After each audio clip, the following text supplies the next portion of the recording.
मंगलौर मंगलौर की संधि से टीपू सुल्तान संतुष्ट नहीं था, जिस कारण टीपू सुल्तान ने फ्रांस से सहायता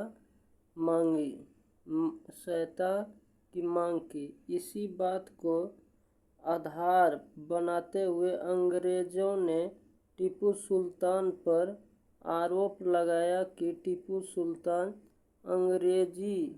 अंग्रेजों के विरुद्ध फ्रांसीसी से गुप्त समझौता कर रहा है।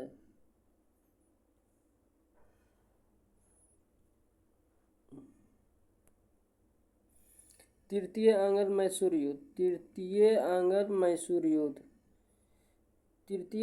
मैसूर युद्ध 1790 ईस्वी से 1772 ईस्वी के दौरान हुआ है। इस युद्ध में तृतीय आंग्ल मैसूर युद्ध में एक तरफ टीपू सुल्तान की सेना तो वही दूसरी तरफ अंग्रेजों की सेना।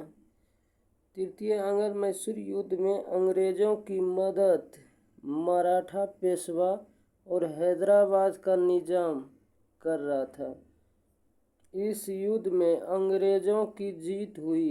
इस युद्ध की समाप्ति यानी कि तृतीय मैसूर युद्ध की समाप्ति 1792 ईस्वी में श्रीरंगपट्टनम की संधि के तहत हुआ।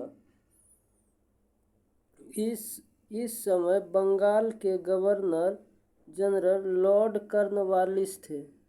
कॉर्नवालिस ने तृतीय आंग्ल मैसूर युद्ध को जीतने के बाद कहा कि मैंने अपने मित्र को शक्तिशाली बनाए बगैर ही अपने शत्रु को पंगु बना दिया।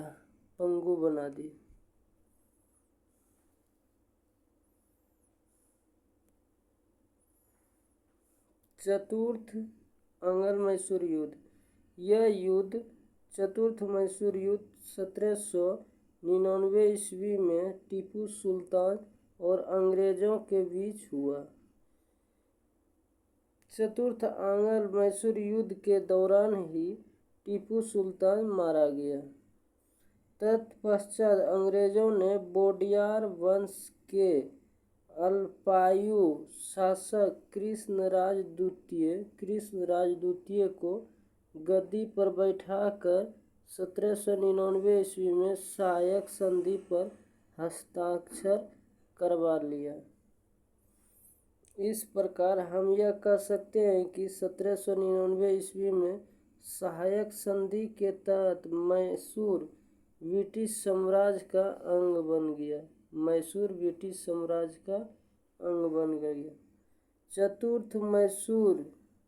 चतुर्थ आंग्ल मैसूर युद्ध के दौरान ही टीपू सुल्तान ने नेपोलियन से सहायता की मांग किया।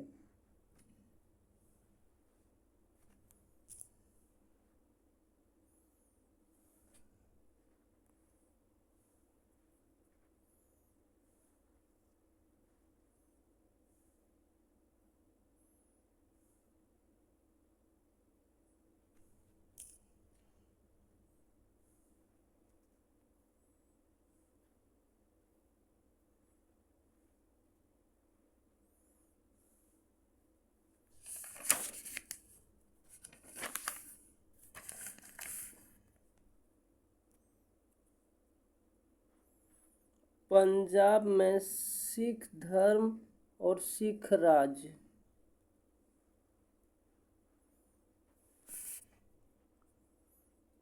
सिख धर्म की स्थापना जो था गुरु नानक ने किया। गुरु नानक का जन्म 1469 ईस्वी में पाकिस्तान के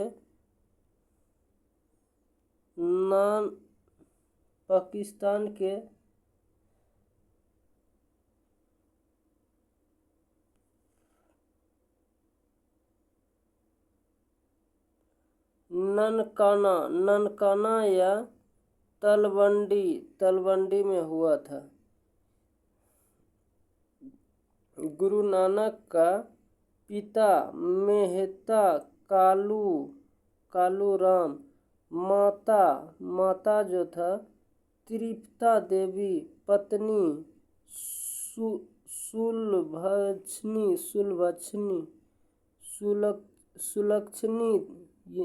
सुलक्षणी थी। इनका संबंध खत्री जाति से था। गुरु नानक को ज्ञान की प्राप्ति 1496 ईस्वी में कार्तिक पूर्णिमा के दिन हुआ। ज्ञान प्राप्ति के बाद गुरु नानक सिख धर्म के प्रचार प्रसार को लेकर पूरे भारत का भ्रमण किया। साथ ही साथ गुरु नानक ने संगत और पंगत व्यवस्था की शुरुआत की। संगत का अर्थ होता है निःशुल्क धर्मशाला होता है, और पंगत का अर्थ होता है कि लंगर प्रथा अर्थात निःशुल्क भोजनालय।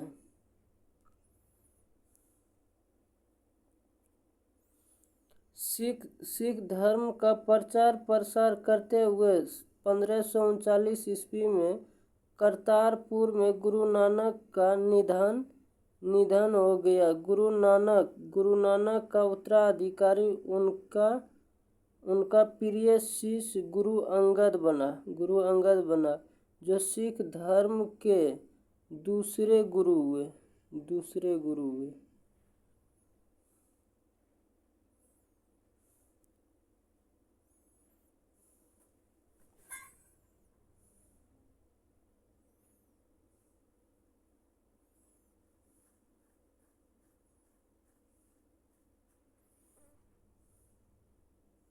गुरु अंगद का मूल नाम लहना था। गुरु अंगद ने गुरुमुखी लिपि का प्रचलन किया, लंगर व्यवस्था को अस्थायी रूप प्रदान किया। गुरु अंगद का उत्तराधिकारी तथा सिख धर्म के तीसरे गुरु अमरदास बने। गुरु अमरदास ने हिंदुओं से अलग एक विवाह की पद्धति का लवन पद्धति का प्रचलन किया।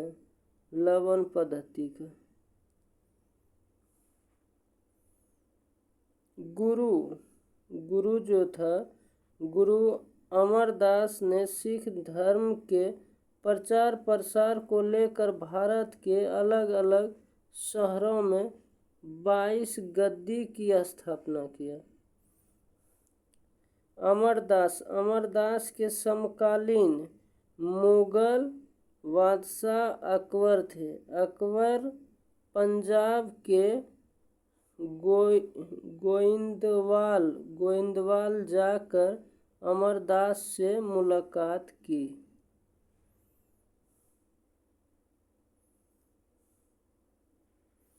अमरदास के आग्रह पर अकबर ने तीर्थ यात्रा कर को समाप्त किया।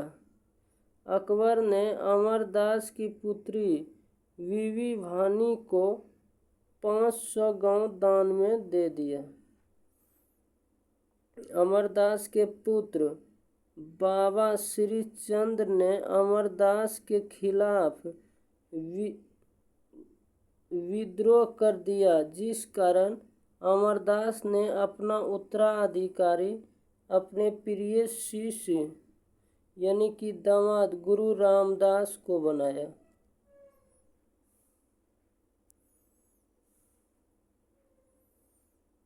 गुरु रामदास सिख धर्म के चौथे गुरु हुए।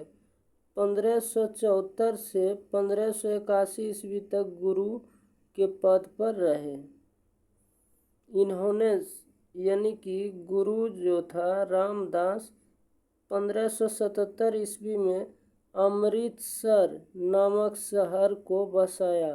अमृतसर का पूर्व नाम गुरु रामदासपुर है।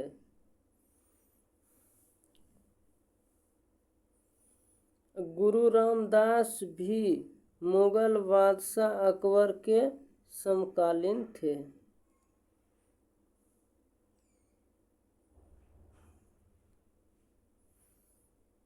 गुरु रामदास ने अपना उत्तराधिकारी अपने तीसरे पुत्र गुरु अर्जुन देव को बनाया। अर्थात हम यह कह सकते हैं कि गुरु रामदास ने गुरु के पद को पैतृक बनाया।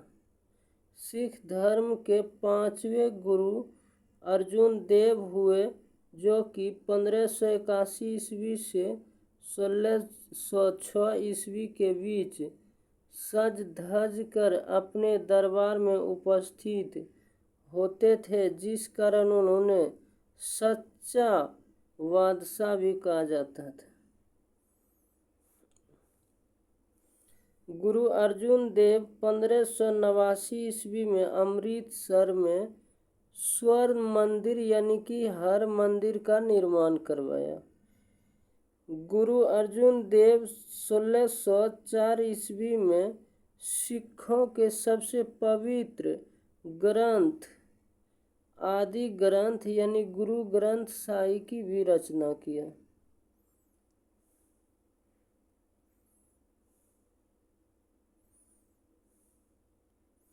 गुरु अर्जुन देव ने जहांगीर के विद्रोही पुत्र खुसरो को आशीर्वाद दिया और धन से मदद किया, जिस कारण जहांगीर ने अर्जुन देव की हत्या करवा दी। तत्पश्चात सिख धर्म के छठे गुरु हरगोविंद यानी कि सिख धर्म के छठे गुरु हरगोविंद बने, जिनका शासनकाल 1606 से 1645। गुरु हरगोविंद को 1606 से 1645 ईस्वी तक रहा था। इन्होंने यानी कि गुरु हरगोविंद अमृतसर का किलाबंदी करवाया तथा अकाल तख्त यानी कि पूजा स्थल का निर्माण भी करवाया। गुरु हरगोविंद ने सिखों को सैन्य शक्ति के रूप में ढाला। गुरु हरगोविंद का उत्तराधिकारी हर्राय हुए, जो 1645 से 1661 ईस्वी तक गुरु के पद पर रहे हैं।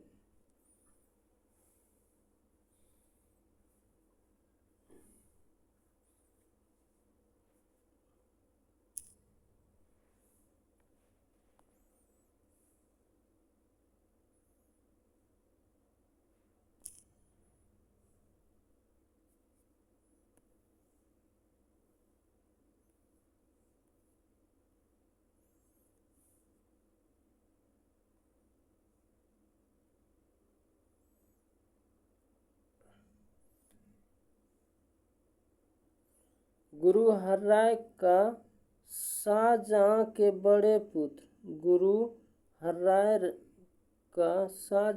बड़े पुत्र यानी कि दारा शिकोह के साथ अच्छा संबंध था।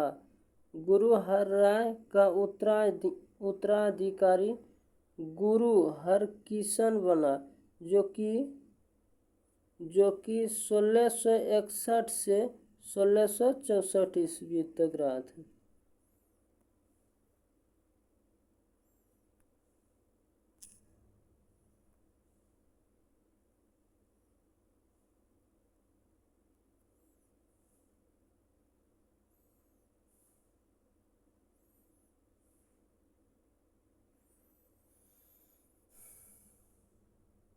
गुरु हर्राय ने दिल्ली जाकर औरंगजेब को गुरु पद के विषय में बताया। अचानक चेचक नामक बीमारी के कारण हरकिशन का निधन हो गया। हरकिशन बना, जो 1661 ईस्वी से 1664 हर्राय का उत्तराधिकारी हरकिशन था। गुरु के पद पर रहे। इन्होंने दिल्ली जाकर औरंगजेब को गुरु पद के विषय में बताया। अचानक चेचक नामक बीमारी के कारण हरकिशन का निधन हो गया। गुरु हरकिशन का उत्तराधिकारी गुरु तेग बहादुर बने। यह सिख धर्म के तेग बहादुर जो थे 9वें गुरु हुए थे। इनका शासनकाल यानी तेग बहादुर का शासनकाल 1664 से 1675 ईस्वी तक रहा है।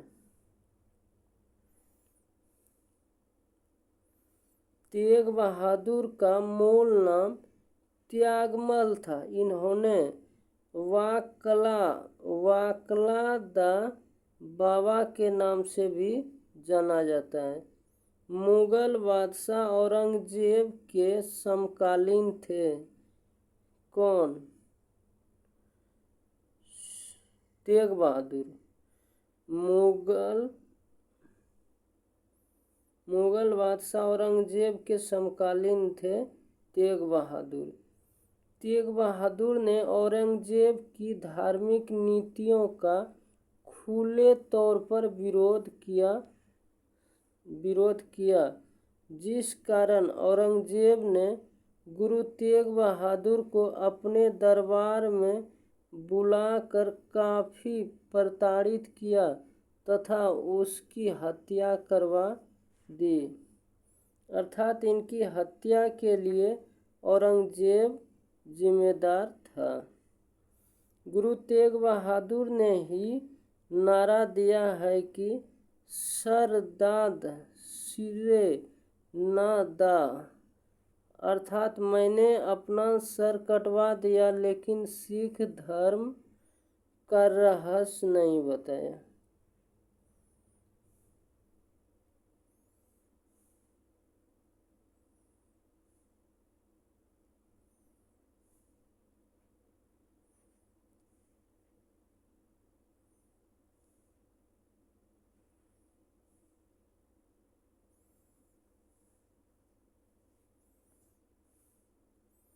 अब गुरु गोविंद सिंह सिख धर्म के 10वें एवं अंतिम गुरु गोविंद सिंह हुए।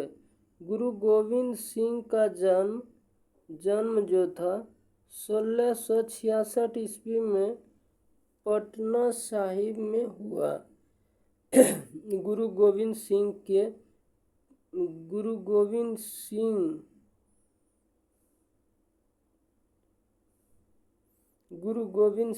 के पिता गुरु तेग बहादुर तथा माता गुजरी बाई थी। गुरु गोविंद सिंह ने पंचम कार की घोषणा करते हुए अपने अनुयायियों को केश, कंघा, कृपाण, कच्छा और कड़ा अनुपालन करने को कहा। गुरु गोविंद सिंह ने सिख धर्म को मानने वाले पुरुष अनुयायियों को अपने नाम के अंत में सिंह लगाने का आदेश दिया। सिखों का सबसे पवित्र ग्रंथ आदि ग्रंथ को वर्तमान रूप गुरु गोविंद सिंह ने दिया था। गुरु गोविंद सिंह ने अपनी आत्मकथा विचित्र नाटक नाम से लिखा है। इसके अलावे इन्होंने कृष्ण अवतार जैसे पुस्तकों की भी रचना की। किसने? गुरु गोविंद सिंह।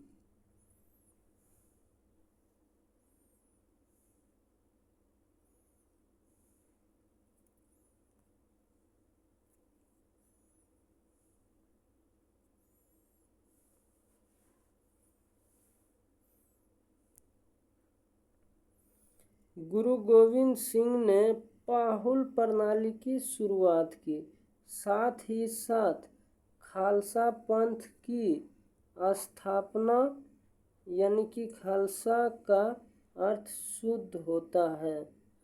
गुरु गोविंद सिंह औरंगजेब की नीतियों से संतुष्ट नहीं था, जिस कारण उन्होंने औरंगजेब के खिलाफ अपना संघर्ष लगातार जारी रखा। इसी क्रम में गुरु गोविंद सिंह और मुगल सेना के बीच कई युद्ध हुए जो निम्न हैं।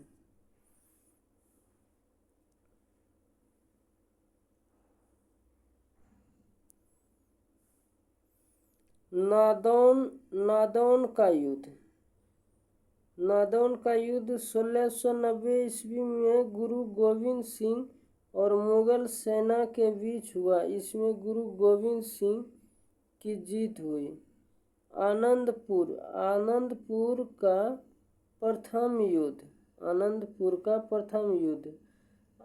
1701 ईस्वी में गुरु गोविंद सिंह और मुगल सेना के बीच हुआ। इस युद्ध में गुरु गोविंद सिंह की हार हो गई। आनंदपुर का प्रथम युद्ध में गुरु गोविंद सिंह की हार हो गई 1701 ईस्वी में और मुगल सेना के बीच हुआ था। आनंदपुर का द्वितीय युद्ध 1774 ईस्वी में गुरु गोविंद सिंह और मुगल सेना के बीच हुआ। इस युद्ध में मुगल सेना की जीत हुई। इस युद्ध के दौरान ही गुरु गोविंद सिंह के दो पुत्र फतेह सिंह और जोरावर सिंह की दीवार में चिनवा दिया गया था।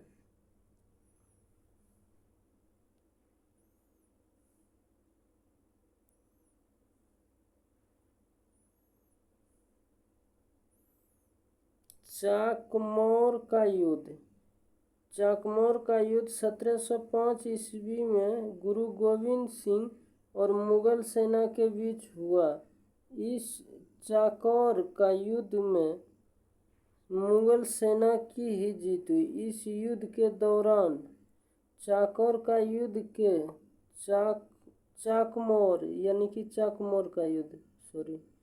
चाकमौर के युद्ध के दौरान ही गुरु गोविंद सिंह के दो अन्य पुत्र अजीत सिंह और जुझारू सिंह की हत्या कर दी गई। गुरु गोविंद सिंह के 4 पुत्र थे जो मुगलों से लड़ते हुए शहीद हो गए। इसीलिए गुरु गोविंद सिंह ने यह घोषणा किया कि निधन के बाद गुरु का पद समाप्त हो जाएगा और गुरु के पद के स्थान पर नेता पद आएगा।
खिदडाना का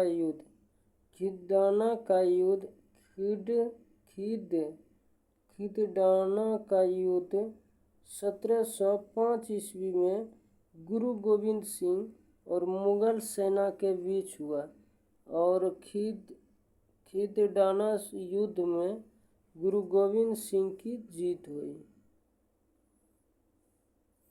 पंच प्यारे।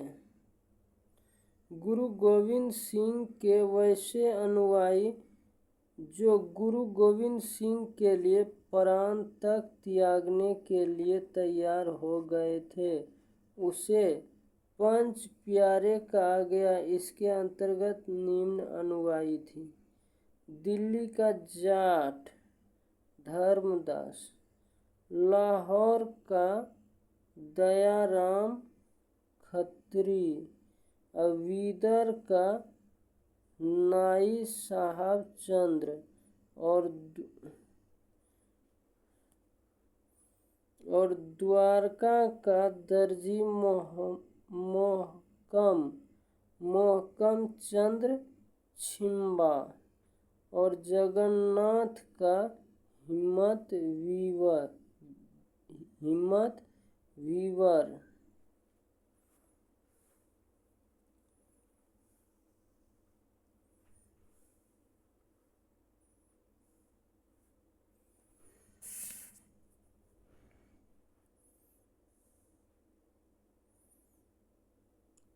मुगल बादशाह औरंगजेब की मृत्यु के समय सिख धर्म गुरु गोविंद सिंह थे। गुरु गोविंद सिंह की हत्या महाराष्ट्र के नांदेड़ स्थान पर गुल खां नामक पठान के द्वारा कर दिया गया। उस समय मुगल बादशाह बहादुर शाह प्रथम था। गुरु गोविंद सिंह के निधन होने के बाद गुरु का पद समाप्त हो गया और नेता का पद आया। नेता के पद पर बंदा बहादुर उर्फ लक्ष्मण दास बैठे। बंदा बहादुर ने मुगलों के खिलाफ युद्ध की घोषणा कर दिया, क्योंकि उसे लग रहा था कि मुगल बादशाह ने ही गुरु गोविंद सिंह की हत्या करवाई है। बंदा बहादुर ने मुगलों के खिलाफ संघर्ष की घोषणा किया। उस संघर्ष के दौरान मुगल बादशाह बहादुर शाह प्रथम मारा गया। कालांतर में मुगल बादशाह फर्रुखसियर ने बंदा बहादुर की हत्या कर दी।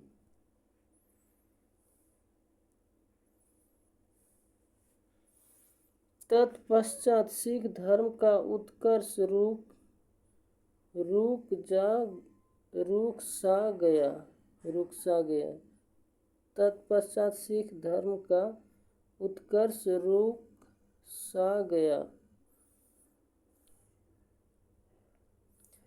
जब दिल्ली पर विदेशी आक्रमणकारी नादिर शाह और अहमद शाह अब्दाली लगातार आक्रमण करने लगे तो मुगल बादशाह अपना पूरा ध्यान विदेशी आक्रमण पर लगाया। इसका लाभ सिखों ने उठाया और फिर से सिख धर्म का उत्कर्ष होने लगा।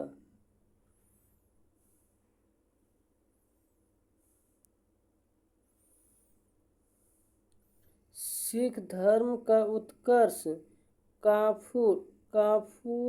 काफूर सिंह के नेतृत्व में हो रहा था। काफूर सिंह ने दल खालसा का निर्माण किया। दल खालसा सिखों को बाह्य आक्रमण से बचाने के लिए राखी प्रथा की शुरुआत किया, जिसके अंतर्गत सिख धर्म के लोगों से उसके फसल उत्पादन का 1/50 भाग लिया जाता था।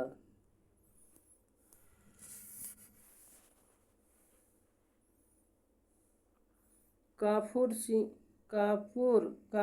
के सिंह के बाद दल खालसा का नेतृत्व जस्सा सिंह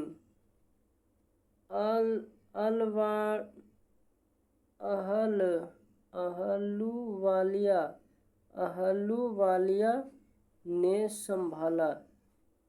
अहलूवालिया इन्हीं के समय सिख धर्म 12 मिसल में बट गया।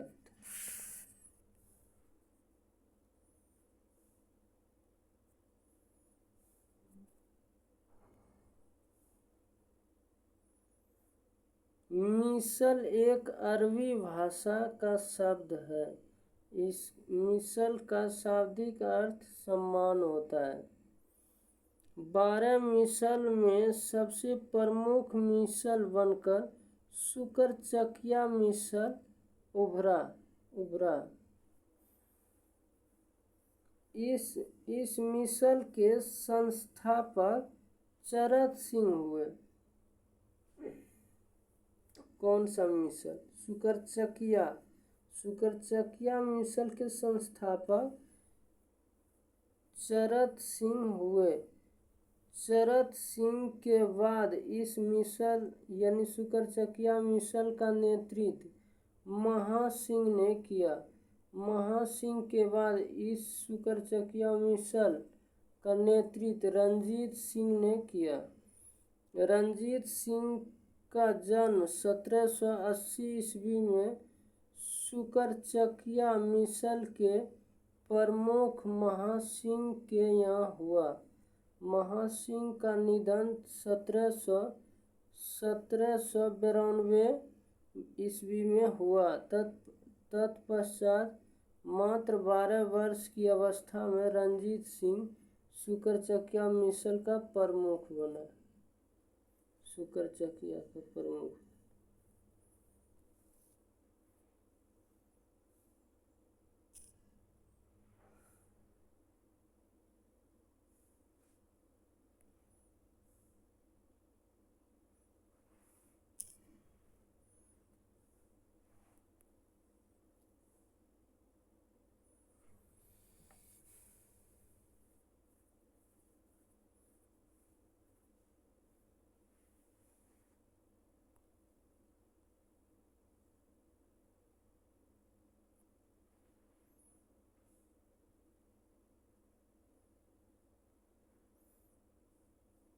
रणजीत सिंह ने पंजाब सिख राज की स्थापना किया था। इन्होंने यानी कि रणजीत सिंह अपनी राजधानी लाहौर को बनाकर शासन प्रशासन करना शुरू किया। रणजीत सिंह अपने साम्राज्य को 4 प्रांतों में बांटा था जो निम्न है।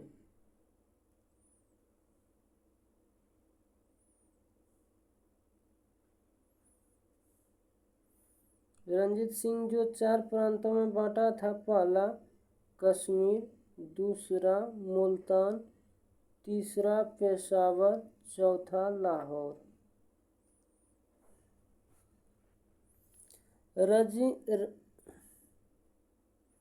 रणजीत सिंह का विदेश मंत्री फकीर आजिजुद्दीन तथा वित्त मंत्री दीनानाथ था। रणजीत सिंह की सेना उस समय एशिया महादेश की दूसरी सबसे बड़ी सेना थी। साथ ही साथ रणजीत सिंह की सेना यूरोपीय पद्धति पर प्रशिक्षित सेना थी। फ्रांसीसी यात्री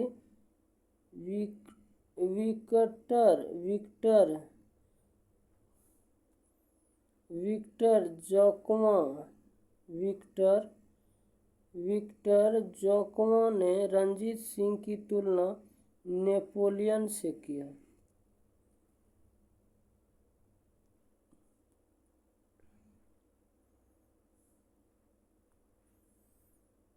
रणजीत सिंह को राजा की उपाधि अफगानिस्तान के शासक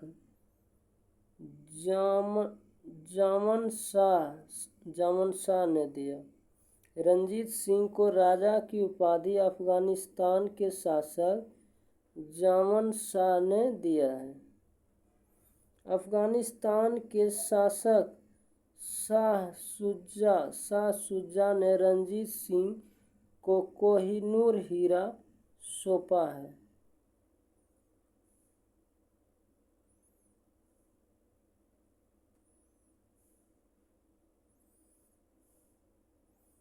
रंजीत सिंह अपने राज्य के सुरक्षा के मद्देनजर अंग्रेजों के साथ 1809 ईस्वी में अमृतसर की संधि किया। अमृतसर की संधि के तहत सतलुज नदी को रंजीत सिंह और ब्रिटिश ईस्ट इंडिया कंपनी राज्य का सीमा निर्धारण किया गया। कहा गया कि सतलुज नदी से पूरब रंजीत सिंह की सेना नहीं जाएगी और सतलुज नदी से पश्चिम ब्रिटिश सेना नहीं जाएगी।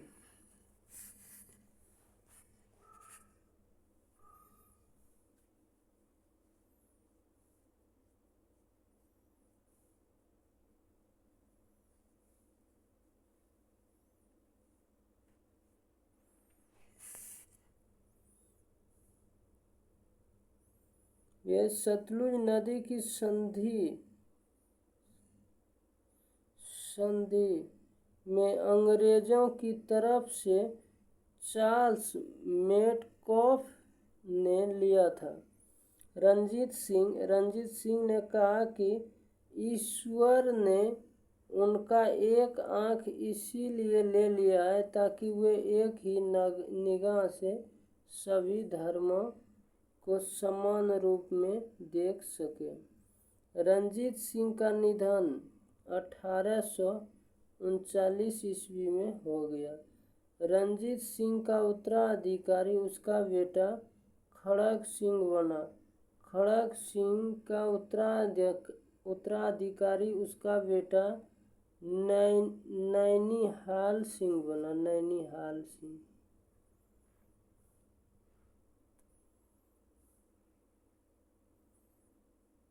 नैनीहाल सिंह का उत्तराधिकारी शेर सिंह जो रंजीत सिंह का बेटा था। शेर सिंह का उत्तराधिकारी दिलीप सिंह बना। दिलीप सिंह भी रंजीत सिंह का बेटा था। पंजाब के सिख राज्य के अंतिम शासक दिलीप सिंह हुए। दिलीप सिंह के समय में ही प्रथम आंग्ल सिख युद्ध और द्वितीय आंग्ल सिख युद्ध हुआ। प्रथम आंग्ल सिख युद्ध 1845 से 1846 ईस्वी में हुआ है।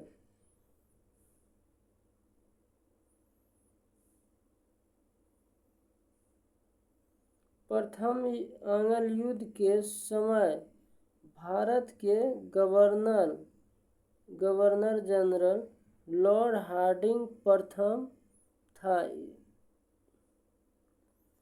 प्रथम आंग्ल युद्ध की समाप्ति 1846 ईस्वी में हुए लाहौर के संधि के तहत हुआ।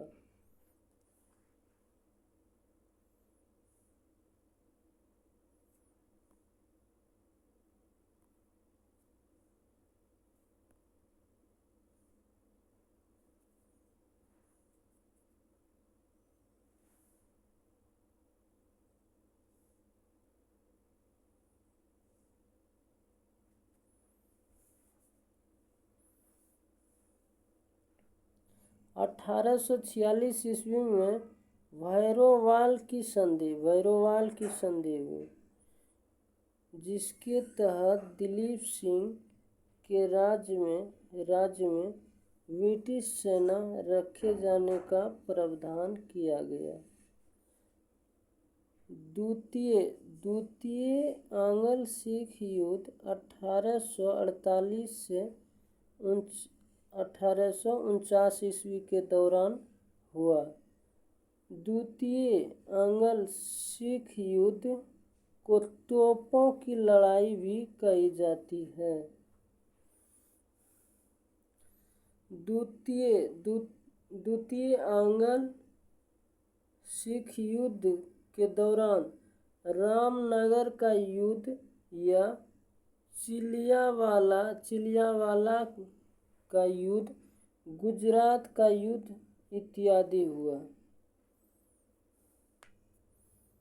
द्वितीय आंग्ल सिख युद्ध में अंतिम तौर पर अंग्रेजों की जीत हुई।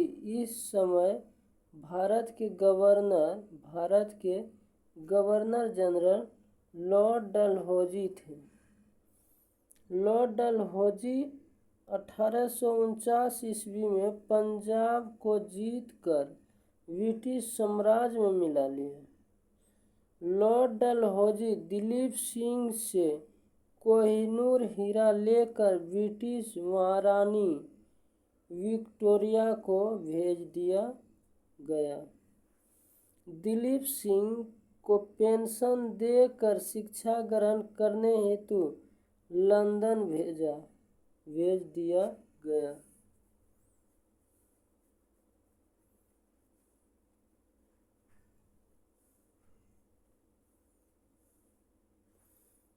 दिलीप सिंह कुछ वर्षों के लिए ईसाई धर्म को अपनाया था। उनका निधन भारत नहीं बल्कि पेरिस में हुआ। दिलीप सिंह का निधन।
बंगाल के गवर्नर जनरल तथा भारत के गवर्नर जनरल और वायसराय।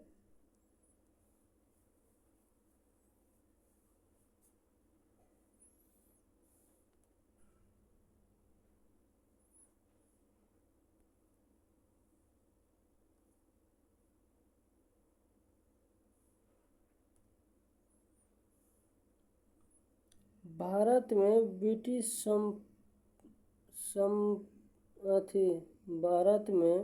ब्रिटिश प्रभु सत्ता की स्थापना 1757 ईस्वी के प्लासी युद्ध से हुआ। माना जाता है कि ब्रिटिश प्रभु सत्ता की स्थापना स्थापना के बाद ब्रिटिश ने Bharat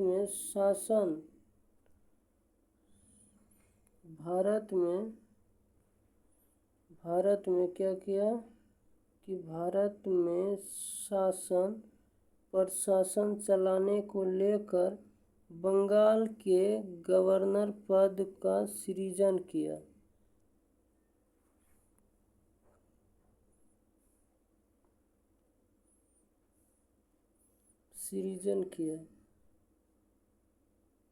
first governor of West Bengal Robert Clive बने। वही last governor of Bengal Warren Hasting बने।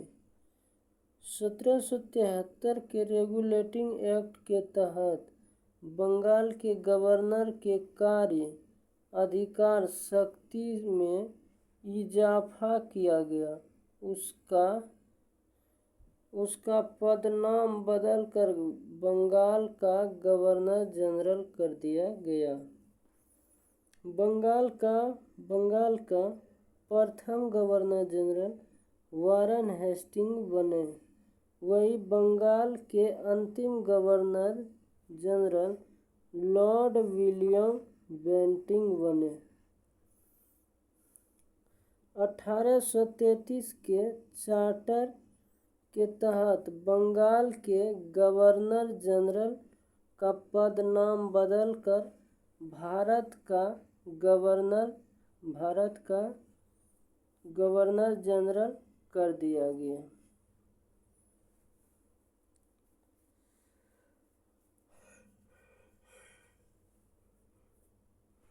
भारत का प्रथम governor general Lord William Bentinck बने। वही भारत के अंतिम गवर्नर जनरल लॉर्ड कैनिंग बने।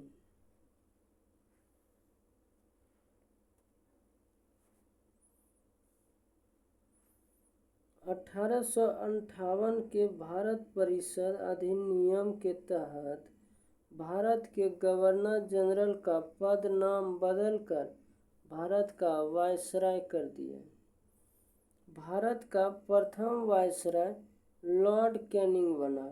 वही भारत का अंतिम वायसराय लॉर्ड माउंटबेटन बना।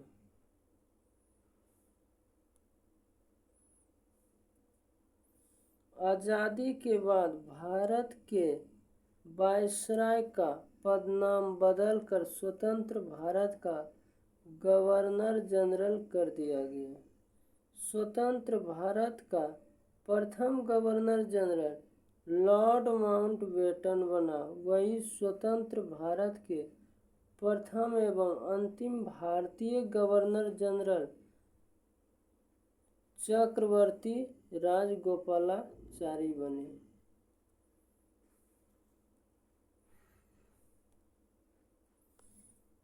बंगाल का गवर्नर यानी 1757 से 1773 के बीच।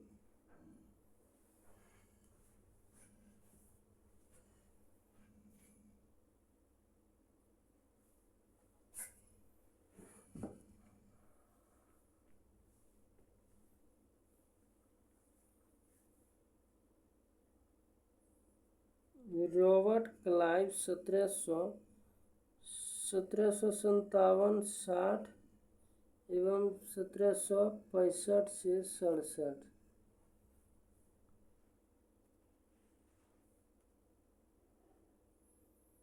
ये कंपनी के अधीन सेवा में क्लर्क के तौर पर शामिल हुए। रॉबर्ट क्लाइव लेकिन अपनी योग्यता और दूरदर्शिता के बल पर रॉबर्ट क्लाइव कंपनी के अधीन सर्वोच्च पद को प्राप्त किया।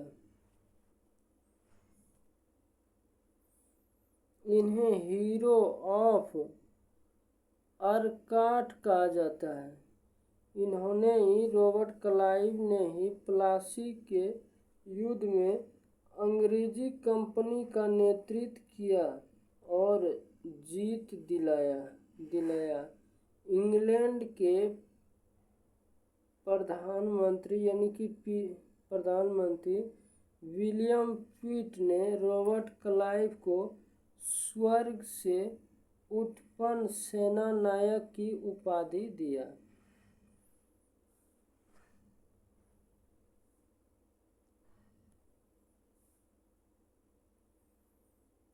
रॉबर्ट क्लाइव ने 1765 के इलाहाबाद के संधि के तहत अंग्रेजी कंपनी को बिहार, बंगाल, उड़ीसा में कर वसूलने का अधिकार दिलवाया। रॉबर्ट क्लाइव ने कर की वसूली को लेकर बंगाल का उप दीवान मोहम्मद रजा खां को और बिहार का उप दीवान राजा सिताब राय और उड़ीसा का उप दीवान राय दुर्लभ को बनाया गया। किसने? Robert Clive. बंगाल में द्वैत शासन यानी कि रॉबर्ट क्लाइव ने लागू किया। बंगाल में 1765 ईस्वी से 1772 ईस्वी तक द्वैत शासन लागू रहा।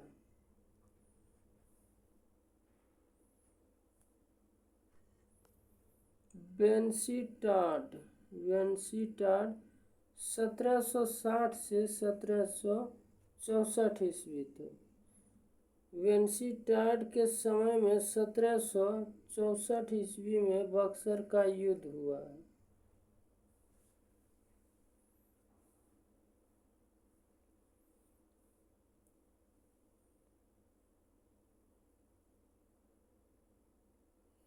बरेलास्ट 1767 से 1769 ईस्वी तक।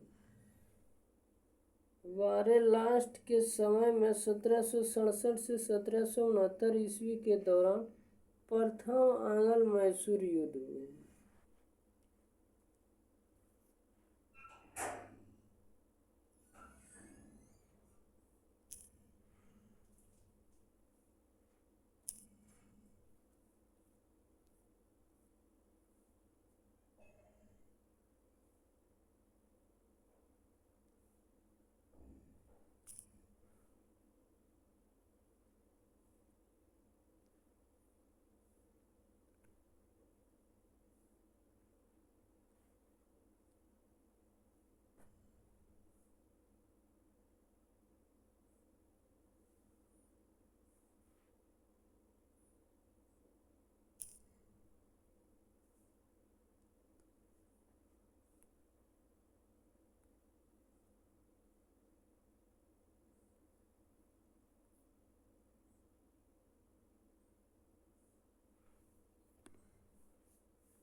अब जो है कार्टियर 1769 से 1772 ईस्वी तक रहा। कार्टियर के समय में 1770 ईस्वी में बंगाल में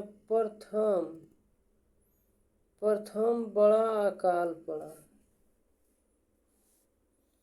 वारेन हेस्टिंग जो था 1772 से 1773 ईस्वी तक रहा था। वारेन हेस्टिंग बंगाल के अंतिम गवर्नर बने। अब वारेन हेस्टिंग बंगाल में द्वैत शासन को समाप्त कर दिया।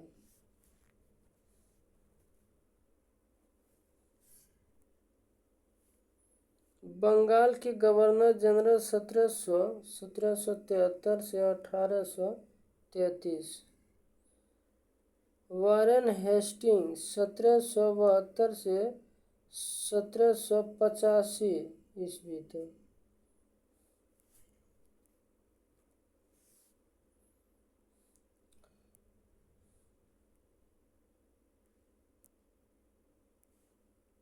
वारेन हेस्टिंग जो था ब्रिटिश ईस्ट इंडिया कंपनी में सर्वप्रथम एक क्लर्क के तौर पर शामिल हुआ, लेकिन अपनी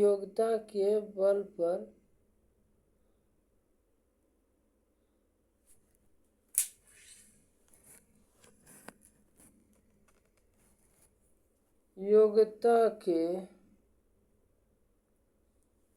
बल पर वो कासिम बाजार का अध्यक्ष बना।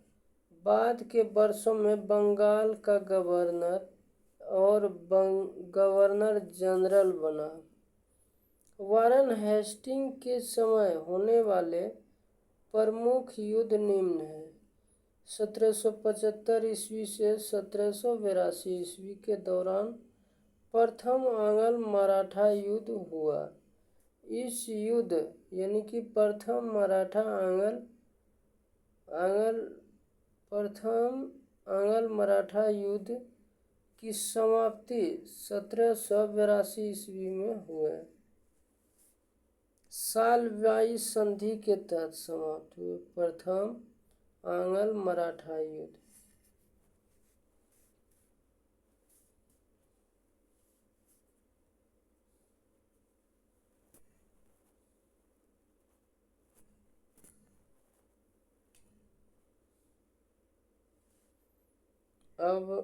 अब जो है 1780 और 1784 ईस्वी के दौरान द्वितीय आंग्ल मैसूर युद्ध हुआ और द्वितीय मैसूर आंग्ल युद्ध की समाप्ति 1784 ईस्वी में हुए। मंगलौर की संधि के तहत द्वितीय आंग्ल मैसूर युद्ध मंगलौर की संधि के तहत समाप्त हुए और 1784 में हुए। 1780 से 1784 तक से।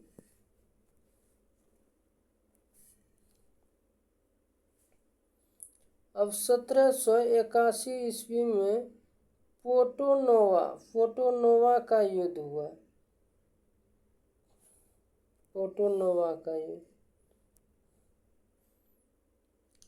कार्ल मार्क्स ने धर्म को अफीम कहा है।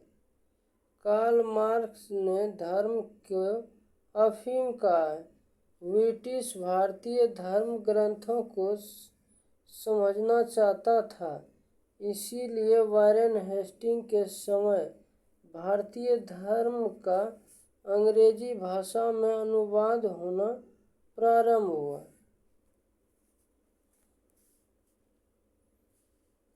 वारेन हेस्टिंग के समय निम्न धर्म ग्रंथों का अंग्रेजी में अनुवाद हुआ। आधुनिक विधि के निर्माता मनु के द्वारा रचित मनुस्मृति का अंग्रेजी भाषा में अनुवाद विलियम जोन्स ने ए कोड ऑफ जेंटुलॉ नाम से किया। कालिदास की रचना अभिज्ञान शकुंतलम का अंग्रेजी भाषा में अनुवाद विलियम जोन्स ने किया। भागवत गीता का अंग्रेजी भाषा में अनुवाद विलियम विल्किंसन ने किया है।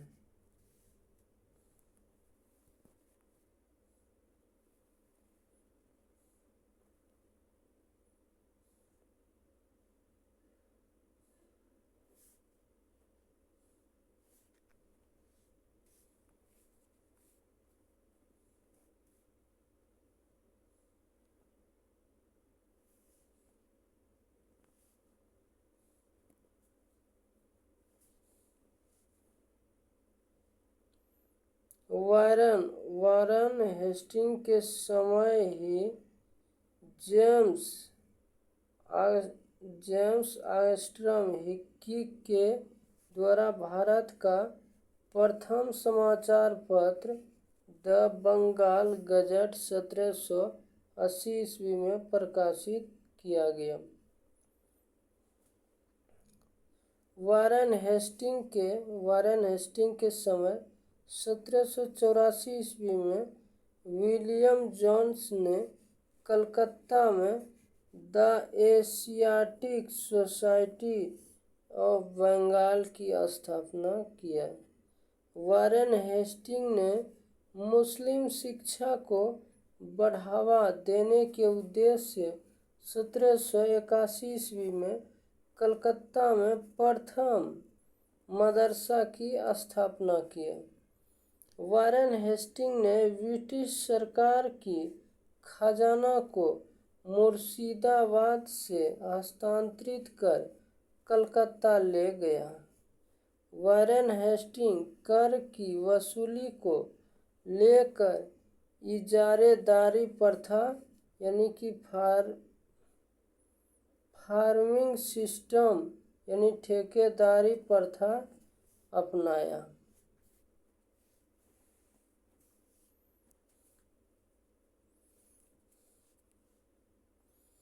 पड़ोसी राज्यों को लेकर वारन हेस्टिंग ने रिंग ऑफ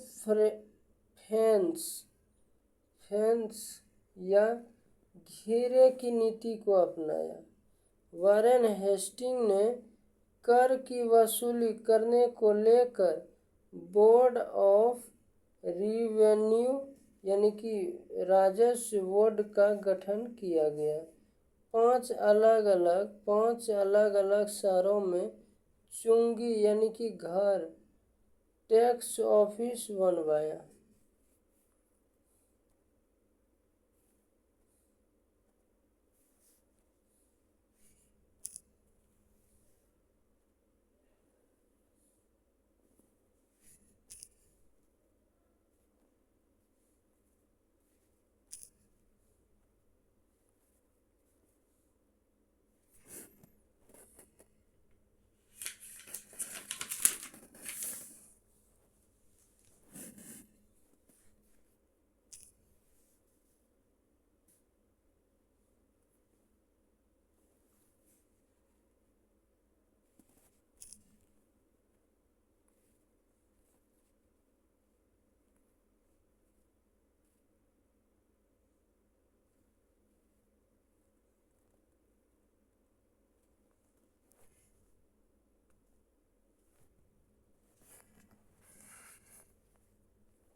5 अलग अलग जगहों पर जो टैक्स ऑफिस बनवाया था किसने, यानी कि वारेन हेस्टिंग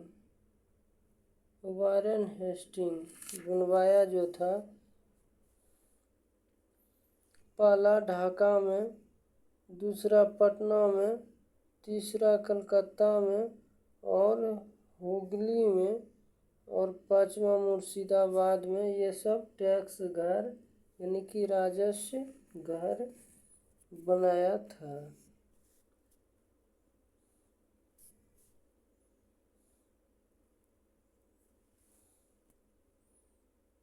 वारेन हेस्टिंग के समय में 1774 ईस्वी में कलकत्ता में सुप्रीम कोर्ट की स्थापना हुआ और वारेन हेस्टिंग ने नंद कुमार नामक निर्दोष ब्राह्मण को गलत आरोप में फंसाकर फांसी पर लटका दिया और इसी हत्याकांड को न्यायिक हत्या की संज्ञा दी जाती है।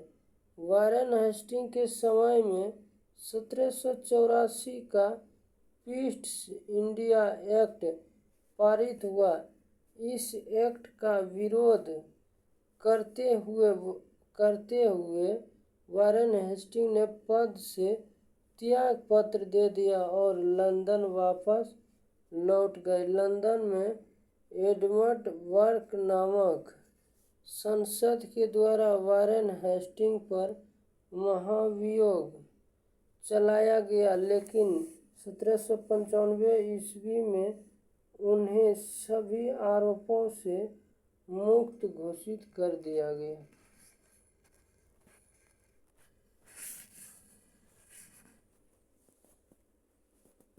सर जॉन मैकफर्सन 1785 से 1786 तक।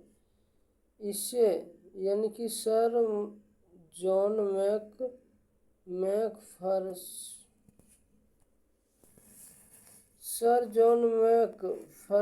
1785 से 1786 तक।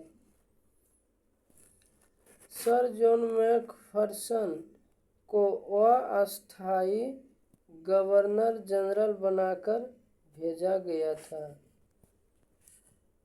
लॉर्ड कॉर्नवालिस 1786 से 1793 ईस्वी।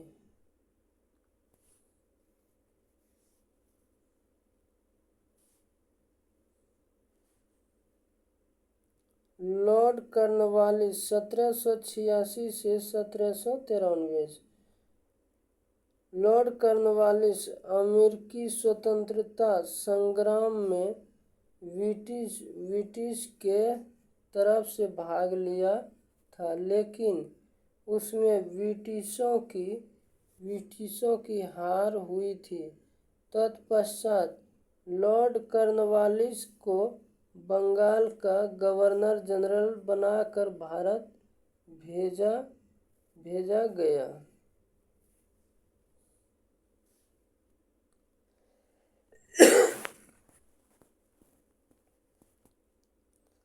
कॉर्नवालिस ने भारत में आक्रामक नीति अपनाई। कॉर्नवालिस के समय में 1790 से 1792 ईस्वी के दौरान तृतीय आंग्ल मैसूर युद्ध हुआ, जिसमें कॉर्नवालिस ने टीपू सुल्तान को पराजित किया और युद्ध जीतने के बाद कॉर्नवालिस ने कहा कि मैंने अपने मित्र को शक्तिशाली बनाए बगैर ही अपने शत्रु को पंगु बना दिया। कॉर्नवालिस ने भारत में शासन चलाने को लेकर कानूनों का एक संहिता एक संहिता तैयार किया जिसे कर्नवालिस संहिता कहा गया।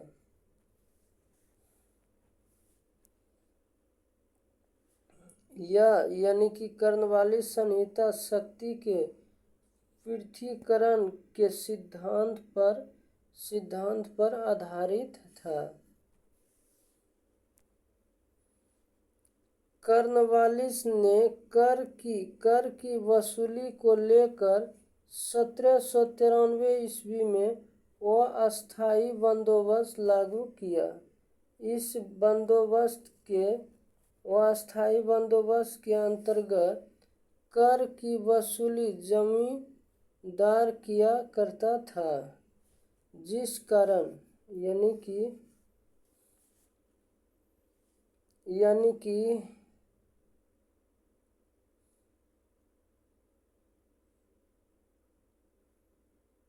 कारण इसे जमींदारी प्रथा कहा जाता है। साथ ही साथ इसे इस्तमारी व्यवस्था या परमानेंट सेटलमेंट भी कहा जाता है।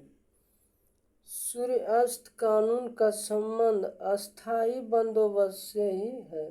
सूर्यास्त कानून की चर्चा ताराशंकर बंदोपाध्याय ने अपनी रचना गणदेवता में किया है।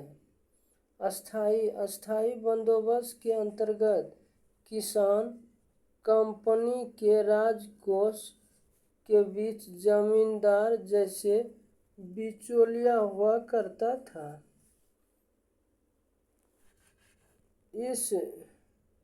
इस व्यवस्था में यह तय नहीं था कि जमींदार किसानों से कितना कर की वसूली करेगा, लेकिन जमींदार किसान से जितना कर की वसूली करता था उसका 90% कंपनी के राजकोष में दे देता था तथा 10% अपने पास रखता था।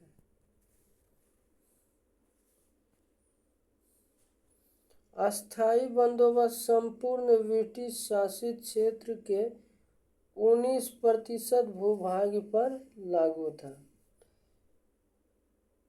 ये जो अस्थायी बंदोबस्त बिहार, बंगाल, उड़ीसा के क्षेत्र में लागू था। कर्नवालिस ने जिला में थाना का गठन किया और थाना में दरोगा की नियुक्ति किया।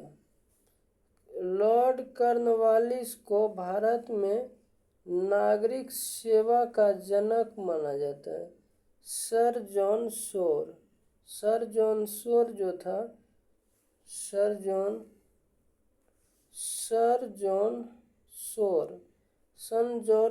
जो 1793 से 1798 ईस्वी तक रहा।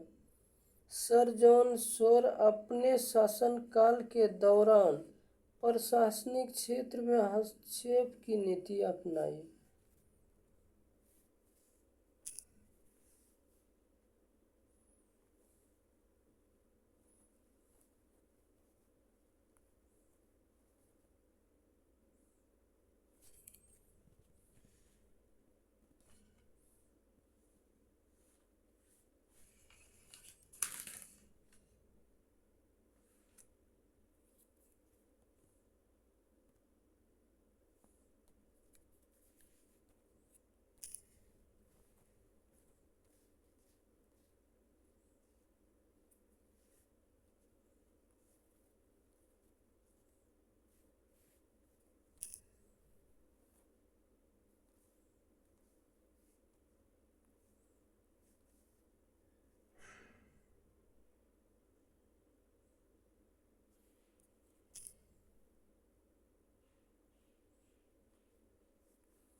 सर जॉन शॉर के समय में इलाहाबाद को ब्रिटिश साम्राज्य में मिलाया गया।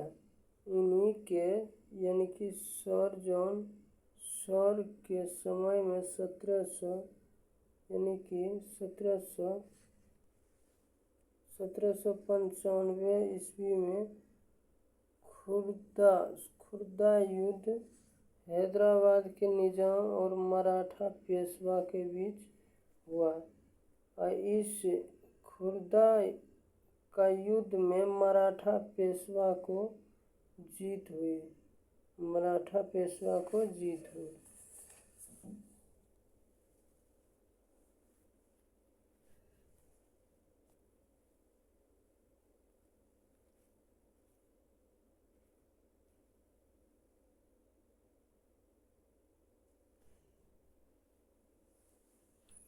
अब जो है लॉर्ड वेलेस्ली 1798 से 1805 ईस्वी तक। लॉर्ड वेलेस्ली अपने आप को बंगाल का शेर कहा करता था। लॉर्ड वेलेस्ली के समय में ही 1799 ईस्वी में चतुर्थ आंग्ल मैसूर युद्ध हुआ था, जिसमें चतुर्थ आंग्ल मैसूर युद्ध में ही टीपू सुल्तान मारा गया। तत्पश्चात मैसूर को जीतकर 1799 ईस्वी में ब्रिटिश साम्राज्य में मिला लिया गया और इन्होंने ही 1800 ईस्वी में कलकत्ता में फोर्ट विलियम कॉलेज की स्थापना किया। किसने? लॉर्ड वेलेस्ली ने।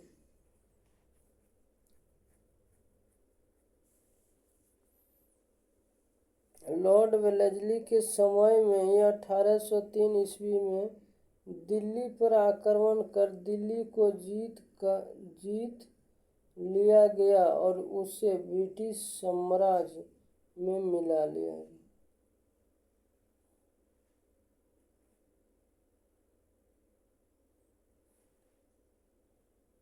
लॉर्ड वेलेस्ली एक साम्राज्यवादी गवर्नर जनरल हुआ।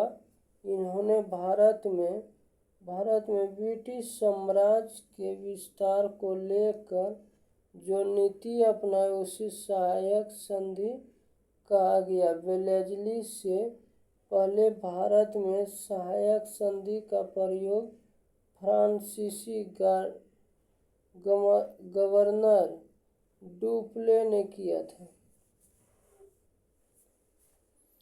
वेलेस्ली द्वारा जारी किए गए सहायक संधि पर हस्ताक्षर करने वाला प्रथम राज्य हैदराबाद का निजाम बना, जिसने 1798 ईस्वी में सहायक संधि पर हस्ताक्षर किया।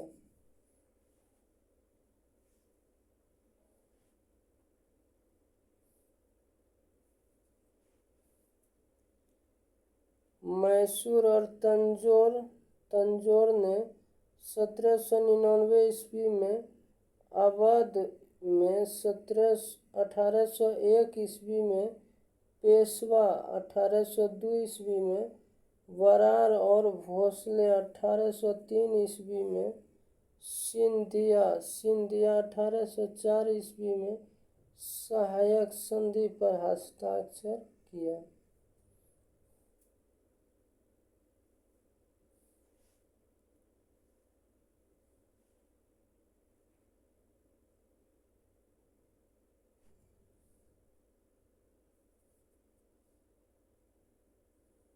इंदौर के होलकर शासक ने सहायक संधि पर हस्ताक्षर नहीं किया। लॉर्ड वेलेस्ली के कार्यकाल की समाप्ति के बाद कॉर्नवालिस पुनः बंगाल का गवर्नर जनरल बनकर आया।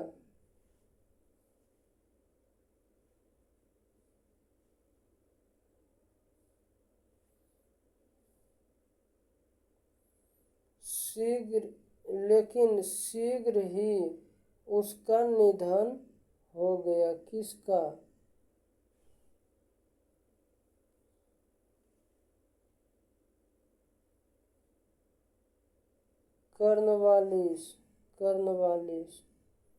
कॉर्नवालिस उनका जल्दी ही निधन हो गया।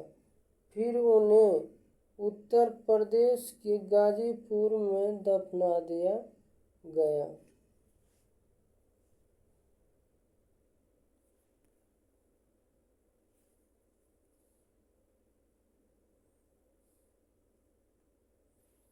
अब सर जॉर्ज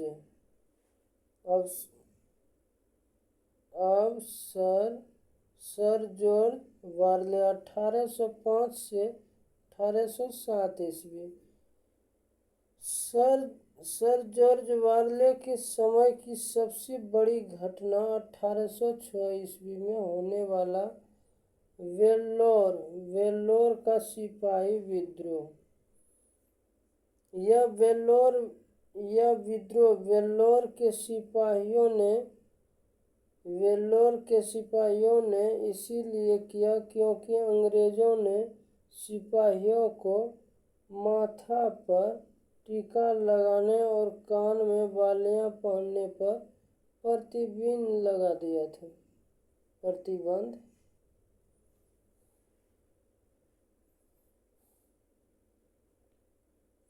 और ये जो था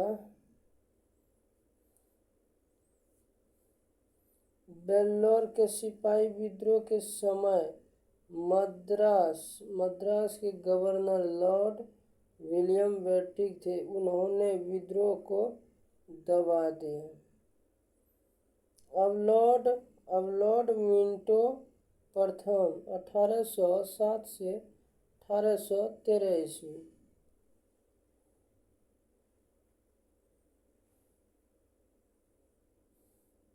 लॉर्ड मिंटो के समय की प्रमुख घटनाएं 1809 ईस्वी में हुए अमृतसर की संधि है। यह संधि रणजीत सिंह और चार्ल्स मेडकॉफ के बीच हुआ था। इन्हीं के समय में लॉर्ड मिंटो प्रथम के समय में 1813 ईस्वी की चार्टर एक्ट पारित हुआ था।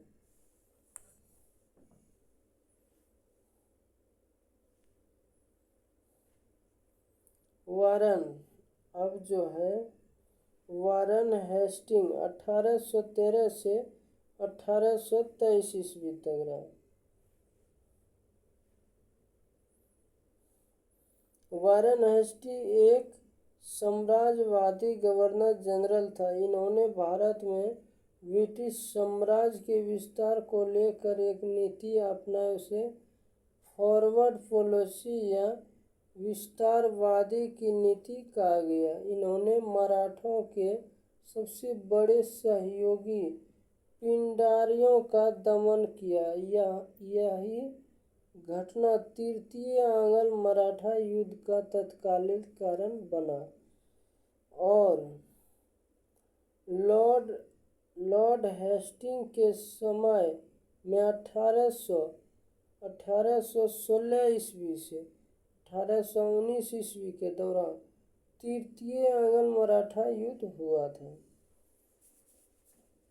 और इसी तृतीय आंग्ल मराठा युद्ध में अंग्रेजों की जीत हुई। इन्होंने इस संपूर्ण मराठा शासित क्षेत्र को जीतकर ब्रिटिश साम्राज्य में मिला लिया और